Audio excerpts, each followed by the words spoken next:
Ada pernyataan dari Menteri SDM Bahlil yang mengatakan bahwa memang saya diperintah oleh Presiden untuk mencari sumber minyak sebanyak-banyaknya. Kita dengarkan dulu pernyataan Bahlil Lahadalia. Atas dasar itu, Bapak Presiden semalam memerintahkan kepada saya dan tim untuk segera mencari pasokan minyak kita dari hampir semua negara. Kemudian mengoptimalkan semua energi yang ada pada kita. Untuk sudah kondisi yang baik, saya mohon dukungan dari semua rakyat Indonesia. Masalah ini tidak hanya masalah pemerintah, masalah kita sebenarnya. Saya memohon, menyarankan agar ayo kita harus memakai energi dengan bijak. Pak Hamid, ya, coba ya. Kalau ngelihat ini nih ya, Pak Hamid, kan kayaknya tenang-tenang aja sementara Pak Hamid, Pak JK seperti ada situasi genting gitu mengumpulkan di rumah berturut-turut, kemudian meminta supaya naikkan harga BBM untuk menjaga fiskal. Gimana Pak Hamid sebetulnya penjelasannya? Bukan apa, itu semata-mata untuk melihat postur APBN kita. Oke. Itu. Jadi sebenarnya tujuannya dia itu sebenarnya dia tidak mengundang kelompok-kelompok itu datang. Karena kenapa dia didatangi? Kan orangnya kalau ngomong apa adanya, toh tidak tersirat, dan kelebihan beliau itu kan hitungannya ya. Hitungan. Jadi sebenarnya motifnya itu. Oke. Ya ekonomi intinya ingin ikut berkontribusi lah. Ya. Nah, saya ingin komentari tadi persoalan kenapa Pak Presiden kita itu disorot kalau ke luar negeri.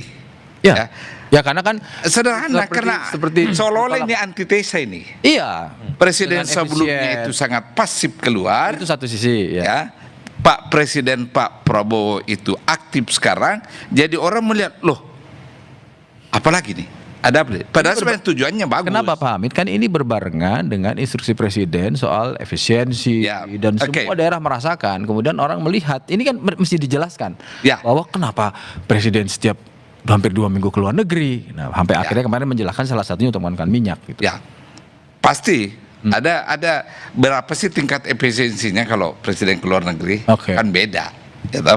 Nah, Presiden kita ini ke luar negeri memang karena visinya visi eksternal, beda dengan pendahulunya. Kedua, passionnya ada. Ya ada di situ. Ketiga, ability, kemampuan.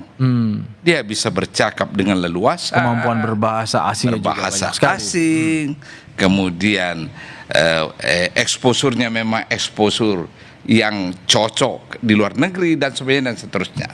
Jadi kalau saya melihatnya bahwa ini hanya orang memandang aja sebagai antitesis dari yang sangat pasif menjadi sangat meskipun aktif. Publik dalam negeri tidak semuanya setuju juga dengan misalnya contoh BOP, pendekatan ke Amerika, terus kemudian kenapa tidak segera memikirkan untuk menaikkan harga karena kan asumsi di APBN-nya. Nah begini, kalau persoalan harga ini itu kan dua hal yang berbeda ya.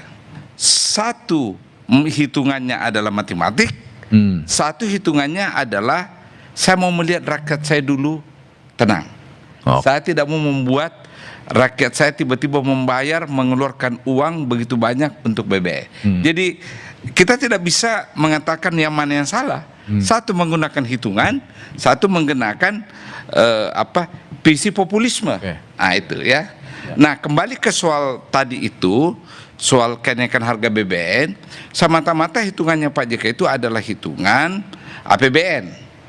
APBN kita sekian, expenditure-nya sekian, lantas kalau divisit bagaimana? Kan ada undang-undang 3%. Artinya yang saya merujuk yang disampaikan Pak JK untuk mengingatkan bahwa kenaikan harga BBM itu penjelasannya adalah itu untuk semata-mata antisipasi supaya tidak. Oke, saya ke Bung Fitra. Bung Fitra, ini kan seperti ada operasi besar-besaran pencarian sumber minyak.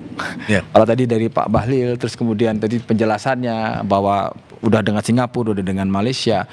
ini kan bisa dibaca satu memang antisipasi, di situ bagus tadi disampaikan Pak Ramson, atau memang mengantisipasi ini kita nggak bisa memprediksi ini perang sampai kapan, sehingga cadangan harus dibuka seluas-luasnya dan benar memang ini adalah operasi besar-besaran untuk meminta sumber-sumber kepada menteri untuk mencari sumber-sumber minyak. Ya, oke. Sekarang saya bicara dari sisi umumnya dulu. Tadi disampaikan perjalanan presiden ke luar negeri ya, kita bicara itu dulu. Nah, memang kalau kita lihat secara sempit di seminggu 2 minggu terakhir ya, dalam konteks pencarian ke sumber-sumber energi baru ya, sumber-sumber energi yang didapatkan dari negara-negara alternatif atau non tradisional.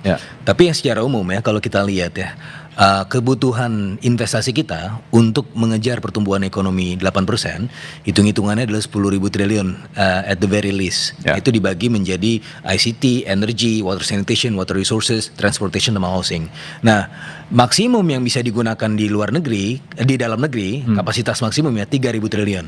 Nah, 7.000 triliun harus didapatkan dari luar negeri. Nah, dalam konteks itulah kemudian Presiden beranjang sana mengait komitmen dari negara-negara tetangga, negara-negara yang kita lihat punya resources yang cukup baik untuk kemudian berinvestasi di Indonesia ya, untuk kemudian mengejar pertumbuhan ekonomi 8% itu. Jadi kalau kita maknai perjalanan dari Presiden itu kan ada return on investment-nya. Jadi ibaratnya ini ada biaya perjalanannya itu bisa dibayar dengan investasi yang oleh yang tadi dibilang oleh Mas Adi tadi. Ibaratnya ini dalam satu keluarga, bapak kita lagi bekerja di luar, pulang-pulang bawa berkat. Nah, itulah yang sekarang sedang dikerjakan Bapak Presiden. Nah, yang berikutnya adalah dalam konteks energi tadi ya. Ini sebenarnya kita sedang mencari, tapi di sisi yang lain dalam konteks ketersediaan pasokan ya, dalam hal sekarang ini itu sebenarnya tidak masuk dalam wilayah kegentingan, tetapi kan tetap harus kita antisipasi ke depannya ya. Tadi ada wacana perangnya itu bisa berlanjut sangat lama sekali dan seterusnya. Nah, oleh karenanya apa yang kita hadapi sekarang adalah fungsi dari perangnya itu sampai kapan, gitu kan. Nah, yang pertama yang ingin saya jelaskan adalah this is not our first rodeo ya. Tahun 2022 bahkan sudah ada perang Rusia dan Ukraina waktu itu yang memuncak, dan kita masih bisa bertahan ya sepanjang tahun itu meskipun harga minyak dunia sampai $120 per barrel. Yang kedua, dan itu kita harus nambahin lebih dari 50 triliun kan. Kita menyakulkan penyesuaian harga waktu itu ya.